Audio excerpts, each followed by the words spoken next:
Which leads us to today's big stat brought to you by Walmart. In his 16-year coaching career, McCollum has won nearly 82% of games with an overall record of 426-95. That's the fifth highest win percentage of any NCAA coach with a minimum of 10 years of experience. One more nugget for you. Those 31 wins this past season at Drake were the most by a first-year coach in Missouri Valley Conference history. Well, instead of talking about him, let's hear from the man himself, Coach McCollum, joining us for today's big interview. Coach, great to see you. What a week it's been. You're coaching in the NCAA tournament on Saturday, announced as Iowa's next head coach on Monday. You're meeting the media yesterday. What have the last couple days been like? You gotten any sleep? Not much. It's been a lot. I was talking to somebody the other day. I think it was maybe Monday night, and I was like, "What is today?" I thought it was like Thursday, and he says it's Monday. I said, I took the job this morning. Yeah, you took the job this morning, and so it's been pretty packed, but it's been fun. Iowa's been very welcoming, and we're excited to get started. Yeah, absolutely. Well, guess what? The days blend together when you have the week like you've had, so you definitely get a pass on that one. But in terms of coming back to Iowa City, you were born in Iowa City. I know you're not making a far trip across the state, but just curious, what does it mean to you to be the head coach now of the Iowa Hawkeyes and returning to this place? Yeah, it means a lot. I mean, there's just a different level of pride when you were born in, the same city, and your mom went to University of Iowa, and you've cheered for the Iowa Hawkeyes since you were a little kid. I mean, I used to go to football games, basketball games, and just follow any athletics that I could, because that's essentially your pro team in the state of Iowa. So I'm excited. I'm excited to try to bring, fans back to Carver. I'm excited to bring hopefully some wins and some NCAA tournaments, and we're fired up. We're definitely excited to see what your team does on the floor as well. Just curious, looking back at your success at Northwest Missouri State, just talked about it before bringing you in our graphic. 4 national titles, and then a lot of people across the country were following Drake during this last NCAA tournament run. Why do you believe your teams are so successful, and what is it that's special about your coaching philosophy? Yeah, I mean, it starts with the people. So we make sure that we get the best of the best kids that we can possibly have, and starts with getting humble kids, kids that want to serve each other, tough kids, and then obviously kids that can play basketball. And from a philosophy standpoint, that's really about it. Get the best people you can get and put them in positions to be successful, and then just build their confidence up through that. From just an X's and O's standpoint, we try to be very efficient offensively, very efficient defensively, and again, try to overwhelm you with some of our toughness. When it comes to that roster construction and recruiting you just talked about, the college basketball landscape has completely changed in the era of NIL and the transfer portal. And that's something that's a little bit different than what you might have seen at Northwest Missouri State. Just curious, how do you plan to attack those aspects of your job? The same way. It's recruiting is very similar. It's just the way you do it is completely different. You still have to out evaluate people. And so obviously there's a few that go in the transfer portal that are going to get outrageous numbers. But if you can out evaluate specific to your needs, you can get kids just as good or even better. So, I mean, it's very similar. Just the process of it is a little more difficult, a little more hands-on.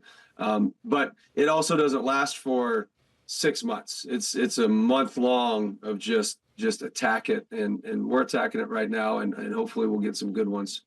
You also programs. So now let's really reinvigorate a place that you love so much, and hopefully they choose to come back. Something he touched on earlier was the X's and O's portion of it, that you do run highly efficient offenses. Could you expand at all upon just what that philosophy is on the floor and the style of basketball people might expect? Yeah, I mean, the style we played at Drake last year isn't necessarily how we want. Like, that's not the perfect style that we'll want. From a defensive perspective, it was very physical, man-to-man, get after you, all those different things, impose our will. Offensively, in the past, we've had teams that had 5 shooters, all 40+% on the floor at a time. So we prefer to play at a little faster pace. We prefer to have more shooting. We really want to spread you out, and we want to play just more flow than we do a bunch of plays. But it really depends on your roster construction. You have to play to what your personnel says to do. And so if our personnel says to play be the fastest team in the country, then that's what we're going to do. If it says to play in the middle of the pack, then that's what we're going to do. But we're always going to make sure to keep efficiency number one. Well, if that wasn't your ideal play style, it sure looked pretty good in terms of what that group accomplished at Drake. It was really fun to watch your group pull off that upset in the first round of the NCAA tournament over Missouri. Just kind of curious, what was that experience in the NCAA tournament like, and how can you utilize that at Iowa?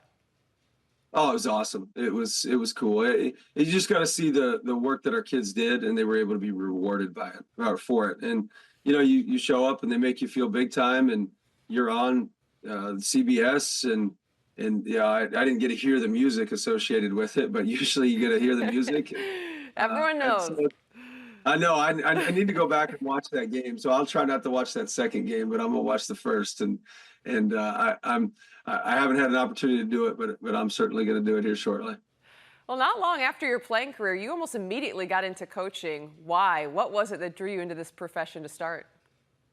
Yeah, so I actually went to work for Wells Fargo for about 3 months, and I didn't feel like I was making the difference that I wanted to, and so I came back to Northwest as a graduate assistant, an unpaid graduate assistant. So I paid for my own way. First year of graduate school, second year became the full-time graduate assistant, and then the Division II assistant, and then Division II head coach after that. So, my whole goal was to make the difference on kids' lives, and I felt like coaching was the best way to do that.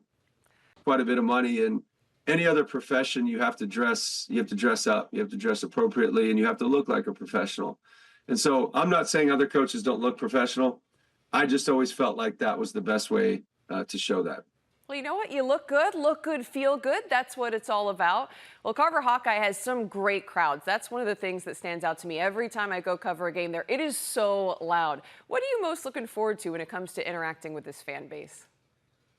Yeah, I mean, getting it full, getting it filled up. That's what we want to do. We want them to be a part of the rebuild. Like, we want them to be a part of this whole thing, and it's going to be hard, and there's going to be struggle, but there's going to be a lot of good times too, and we want all of Iowa to be a part of this.